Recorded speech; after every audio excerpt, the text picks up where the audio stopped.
Mexico, one of the largest, most vibrant countries in the entire world.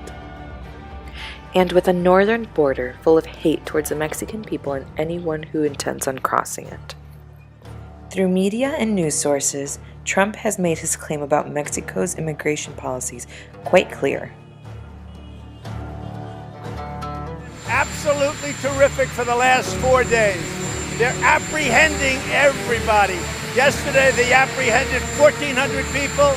The day before it was 1,000. If they continue that, everything will be fine. If they don't, we're going to tariff their cars at 25%.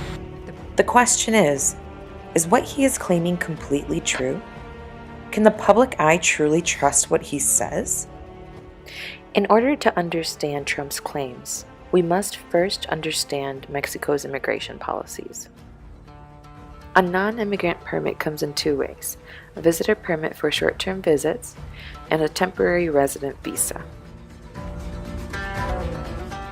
In order to apply for and be granted a permanent resident visa, the applicant must have certain close family connections in Mexico, or apply for retirement status and prove they have sufficient monthly income to support themselves, or have 4 consecutive years of regular status as temporary resident, or have 2 consecutive years of regular status as temporary resident where that temporary visa was issued through marriage to a Mexican national or foreign permanent resident, or meet a minimum score under the point system, or be granted residency on humanitarian grounds or through political asylum.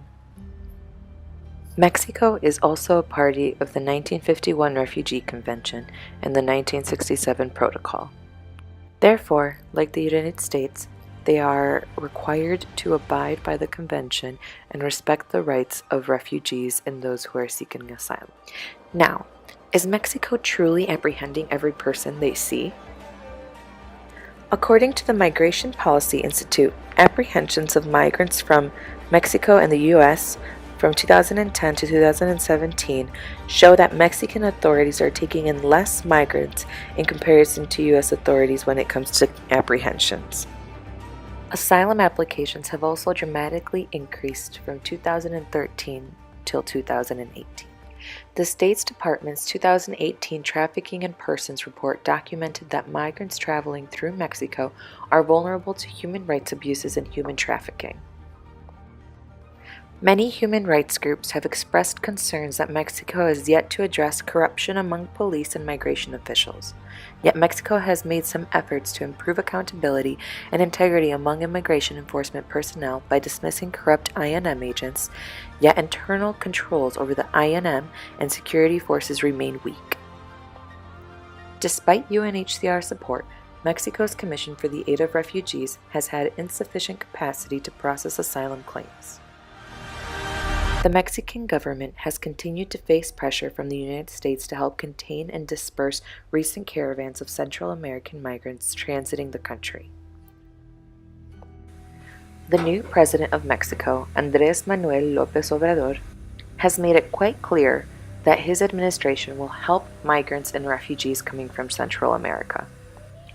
His administration has been supporting access to health care for refugees and migrants in addition to other basic needs.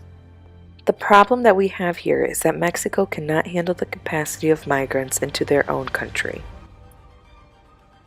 Therefore, it is not possible for Mexico to be strict with apprehensions because there are so many that are seeking asylum and not enough places to either detain them, as Trump claims, or even have the means to, as Trump says, send them back.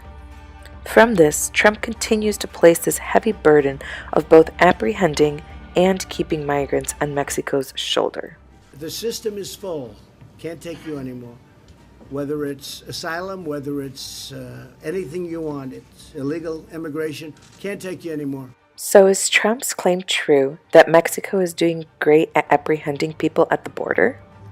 No. According to data and research, the United States continues to be strict in immigration policies, and Mexico, given their current administration, has now been more open than ever to refugees and migrants. This makes Trump's claim inaccurate. This topic is important to understand in order to debunk claims without sufficient evidence, understand the differences in policies between Mexico and the United States, and to ultimately acknowledge that we must do something and that we can do something.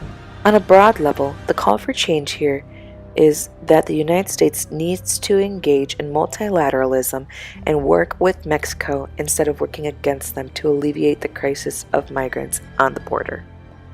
What can you do? Something that you can do is call your representative and persuade them to make the change. Mexico should not be solely carrying this humanitarian burden. It must be spread amongst states that have the capacity, and the United States has the capacity.